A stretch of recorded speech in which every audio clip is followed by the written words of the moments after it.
파혼만 하게 되면 예물을 다 돌려줘야 됩니까, 변호사님? 아니요. 파혼에 이른 과정에서 잘못을 한 사람, 유책자는 자신이 주었던 예물을 돌려달라고 할 수가 없습니다. 안녕하세요. 법무법인 파트원의 손조훈 변호사입니다. 파혼 뒤의 청구서, 약혼 파기, 법적으로 누가 얼마까지 책임을 져야 될까? 이런 파혼 이후의 문제, 법적인 이슈에 대해서 오늘 설명을 한번 해드리도록 하겠습니다. 결혼을 약속하는 약혼, 정말 설레고 행복한 순간입니다. 그런데 만약 이 약속이 깨진다면 어떻게 해야 될까요? 그냥 뭐 없던 일로 하자, 말처럼 간단하면 좋겠지만 현실은 그렇지 않습니다. 웨딩홀 계약금, 혼수, 예물, 무엇보다 마음의 상처, 우리는 이 문제를 어떻게 해결해 가야 할까요? 약혼의 해제와 그에 따른 손해배상의 문제에 대해서 법률적으로 정리를 해드리고자 합니다. 먼저 약혼은 단순한 연인 사이의 약속이 아니라 법적으로 장차 혼인하기로 하는 그런 약정이라고 보셔야 됩니다. 그래서 정당한 이유 없이 일방적으로 이것을 깨게 되면 도의적인 책임에서 그치는 것이 아니라 법적인 책임을 져야 합니다. 우리 민법 제804조는 약혼을 해제할 수 있는 사유를 1호에서 8호까지 정해두고 있는데요. 화면을 같이 한번 살펴볼게요. 첫 번째로는 약혼 이후에 자격정지 이상의 형을 선고받는 경우, 형사처벌을 받는 경우죠. 두 번째로는 약혼 이후에 성년 후견계 시나 한정 후견계 시의 심판을 받은 경우, 즉 혼자서 법률 행위를 하기 어려운 상황에 처해진 경우라고 보시면 되겠고요. 세 번째로는 성병, 불치의 정신병, 불치의 병질이 있는 경우, 심하게 건강상의 이유가 있는 경우이고요. 네 번째로는 약혼을 해놓고서 다른 사람과 약혼이나 혼인을 한 경우, 이건 당연히 약혼 해제 사유로 하는 게 맞겠죠. 5번, 약혼 이후에 다른 사람과 간음한 경우, 부정행위를 한 경우를 말합니다. 그리고 6호로 약혼 이후에 1년 이상 생사가 불명한 경우, 살았는지 죽었는지 어디에 갔는지 도저히 알 수 없는 그런 상태가 1년 이상 지속되었다면 이거 역시도 약혼 해제 사유로 인정을 하고 있습니다. 그리고 정당한 이유 없이 혼인을 거절하거나 그 시기를 늦추는 경우, 계속해서 약혼을 했음에도 불구하고 결혼을 미루는 경우에는 약혼 해제 사유로 인정하고 있고요. 그리고 8호에서 좀 포괄적으로 이상의 1호부터 7호까지에는 해당되지 않지만 그 밖에 중대한 사유가 있는 경우에는 약혼 해제를 인정하고 있습니다. 여기서 중요한 건 정당한 이유가 무엇인지 하는 그 의미인데요.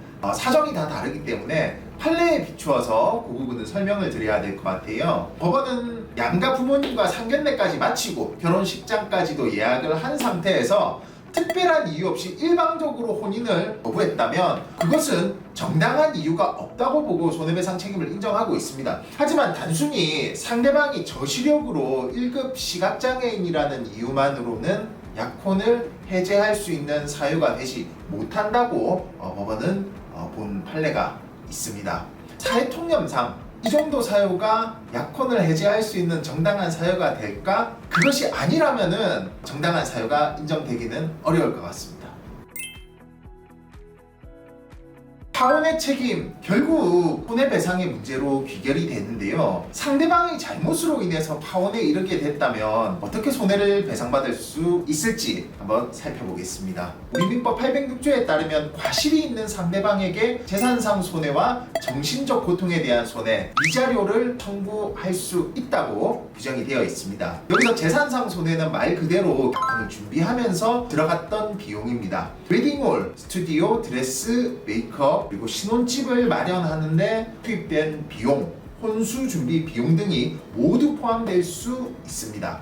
정신적 손해, 즉 위자료는 약혼이 부당하게 파기되면서 받은 마음의 상처에 대한 그 배상이라고 보시면 됩니다. 가장 중요한 것은 상대방의 잘못, 즉 과실을 내가 직접 증명해야 한다는 점입니다. 법원은 증거를 통해서 판단하기 때문이죠. 자, 그러면 이런 경우에는 어떤 증거들이 있을까요? 첫 번째로는 서면 증거입니다. 상대방이 파혼 의사를 밝히거나 어떤 부당한 행위를 인정하는 내용의 문자 메시지, 이메일, 카카오톡, 편지, 서신 등이 있다면 그것이 결정적인 증거가 될 수 있습니다. 만약에 서면 증거가 없다면은 증인의 진술도 증거가 될 수 있습니다.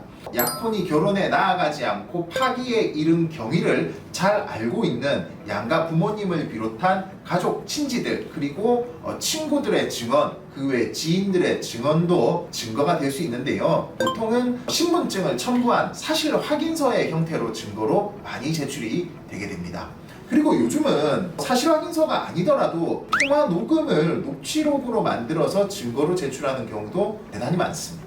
마지막으로 행동 증거인데요. 다른 사람과 교제를 하면서 나와의 혼인을 계속 미루고 있는 그러한 사실이 있다는 것을 준비서면, 소장 등에서 계속 강조한다면 사실 판단의 근거로 될 수가 있겠습니다.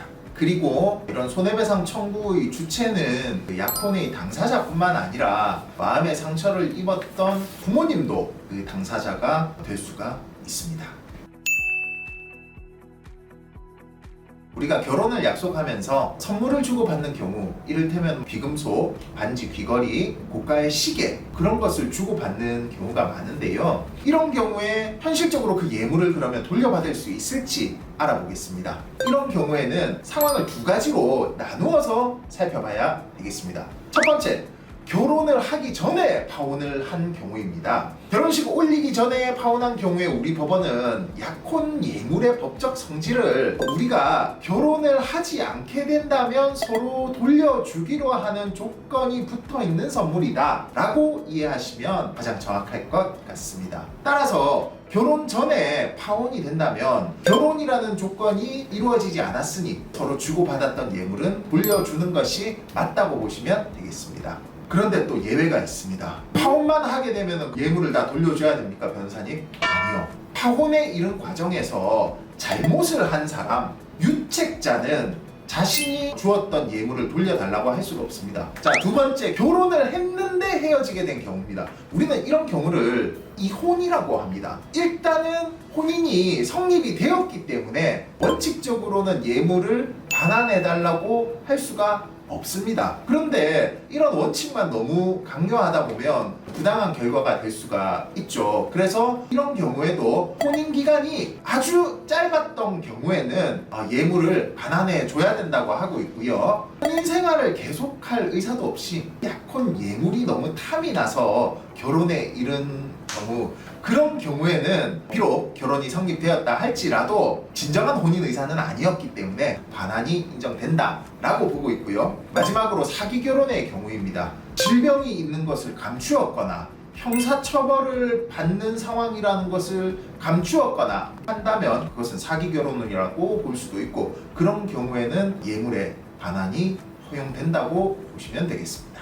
오늘은 혼 해제에 따른 법적인 문제에 대해서 말씀을 드려봤습니다. 정리를 하면 약혼이라는 것도 일종의 약정이기 때문에 정당한 사유 없이 일방적으로 파기를 하면 손해배상 책임에서 자유로울 수 없다. 손해배상을 청구하기 위해서는 상대방의 잘못이 있다는 것, 나에게 잘못이 없다는 것, 그런 사정을 뒷받침할 수 있는 증거를 확보하는 것이 매우 중요하다. 예물 반환의 문제와 관련해서 원칙적으로 혼인이 이루어지지 않으면 돌려주는 것이 맞으나 잘못이 있는 사람은 잘못이 없는 사람에게 자신이 주었던 예물을 돌려달라고 할 수는 없다 라고 정리해서 말씀드릴 수 있겠습니다. 오늘 말씀드린 내용들을 잘 기억하셔서 여러분들의 권리를 지키고 현명하게 상황을 정리하시는데 도움이 되었으면 좋겠습니다. 오늘 영상이 유익하셨다면 구독과 좋아요, 알림 설정 부탁드리겠습니다. 감사합니다.